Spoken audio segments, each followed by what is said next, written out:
Hello everyone, welcome to the Scumdogs Kennel. I'm your host, Chris Williams, and in today's Cryptid Corner mini-episode, I have a couple of stories of mysterious phenomenon. One even has a couple of photos that go with it, folks. Well, one photo with a close-up of the entity in it. Either way, both accounts are very strange, and I can't wait to dig into them. Either way, we'll start off with this article. Mysterious trail cam image recorded in Brookhaven, Mississippi. What is it? This is the one that includes the photo, folks. So let's read this brief article and then take a look at this photo and the close-up of this photo and see if we can to determine if it's a real photo of a mysterious phenomena or if it's maybe some sort of camera malfunction. Either way, let's get into this article now.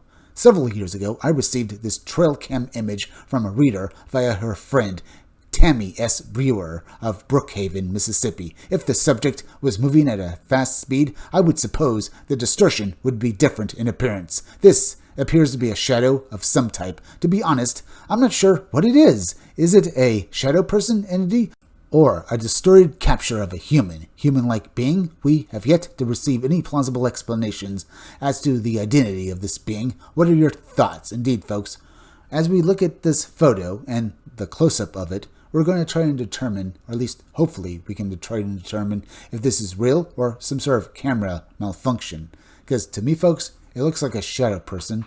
But then again, maybe it's some sort of other phenomena, like a ghost, or even, well, maybe just a Glimmerman, perhaps. I know the Glimmerman explanation is not on solid ground here, folks, but with photos of Glimmermen, most times they look rather cloudy, so I suppose under the right conditions, they would look like shadows, like this. As you can see here, folks, here we have the photo, and it looks like a person just walking, but he's cloudy and looks like literally he's made of shadows or mist. This photo comes from 2025 Phantoms and Monsters, Tammy S. Brewer, all rights reserved. Either way, very interesting, folks. Now, do you suppose that this actually is a shadow person, folks? It looks, and it gives the idea that this is exactly what they are, folks, that they're amorphous beings made of literal shadow or basically smoke. Because that's what it looks like to me, folks. I suppose it could be some guy literally teleporting. And the Glimmerman explanation I came up with, folks, as I said, under the right conditions, I suppose a Glimmerman, if it were dark enough, would look like literally a black cloud as it were moving across the camera's view, folks. I'm saying that because in some photos of Glimmermen that I've seen, they're usually just white cloudy beings. So if it were dark enough, it would literally look like this, I'm thinking.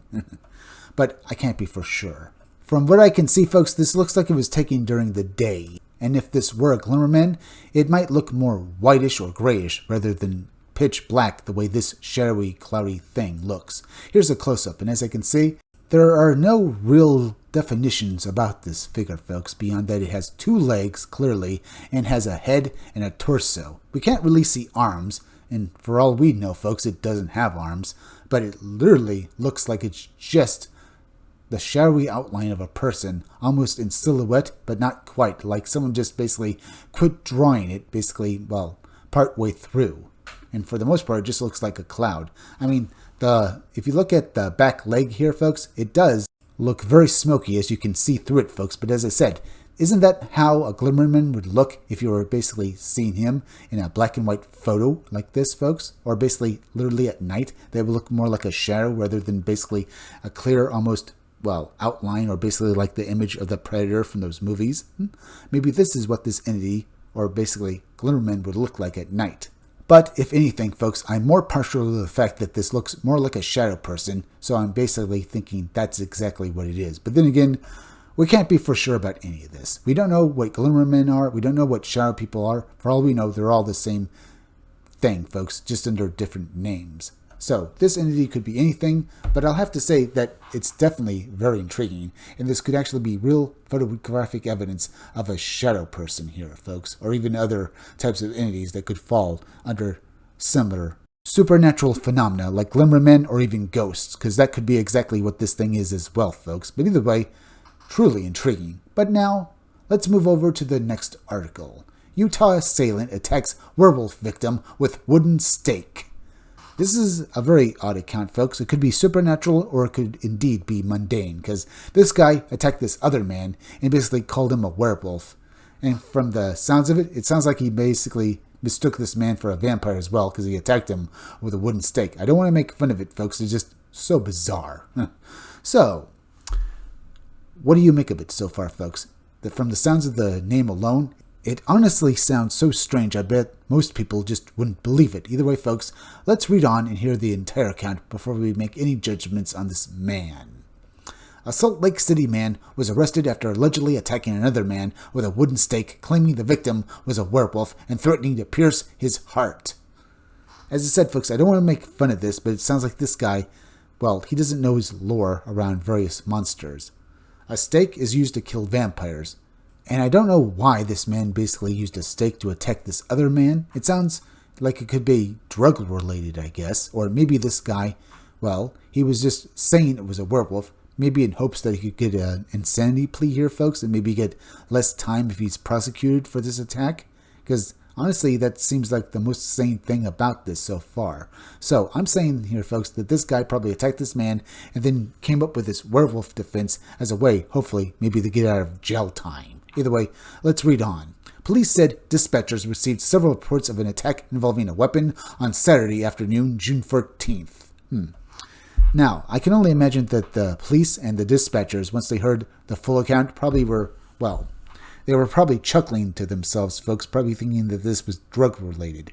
This could also be that, well, this man here has mental problems, and this is why he attacked him. Or maybe, well, maybe he had good reason to think that the victim here was indeed a werewolf. So, maybe as we read on, we'll basically realize his side of the story, and we can see it from his perspective. But let's read on and see if we can. According to arrest documents, 24-year-old Jose Manuel Perez was getting lunch with the victim when he suddenly began hitting him. The victim attempted to escape several times, but Perez reportedly put him in a chokehold to stop him. Perez then pulled out a wooden stake with a nail protruding from it and told the man that he is a werewolf and was going to pierce his heart, police said.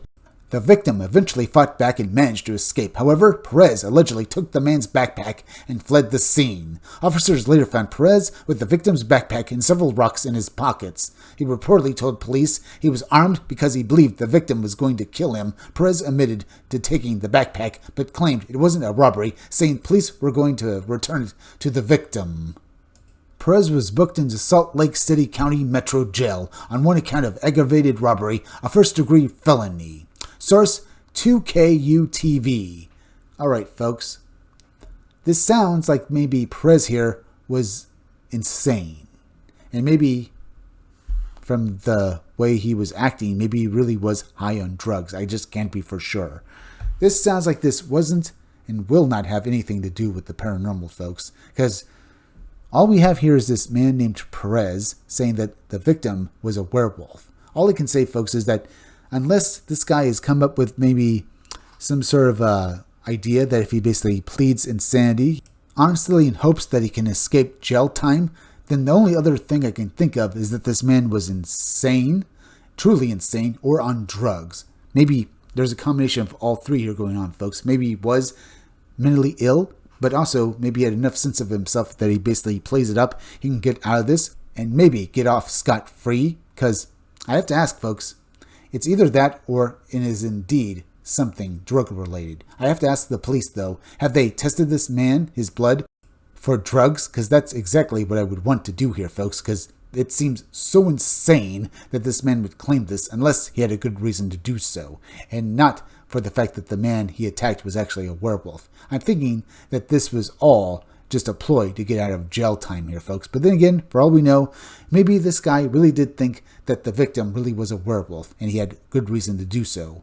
Maybe he really is a werewolf. But since there's no real evidence of that being true, folks, I would have to say that most likely that this is a mundane case and that this guy was either insane or on drugs. But everyone, we're at the end, so please go subscribe to my YouTube channel, Read Comics They're Bad For You. You can use the YouTube link down below in the descriptions of the chat to go subscribe to me. Hit that like button for me. Make sure you're still subscribed. Leave some comments down below. Hit that bell for notifications. Make sure to hit the part of the bell that will give you all future notifications, and please share this video out. I'm Chris Williams from the Scumdogs Kennel. Thank you all for joining me. I'll be back again tomorrow with another great video, so be sure to come back again then. Till next time, folks, I'll see you all again soon.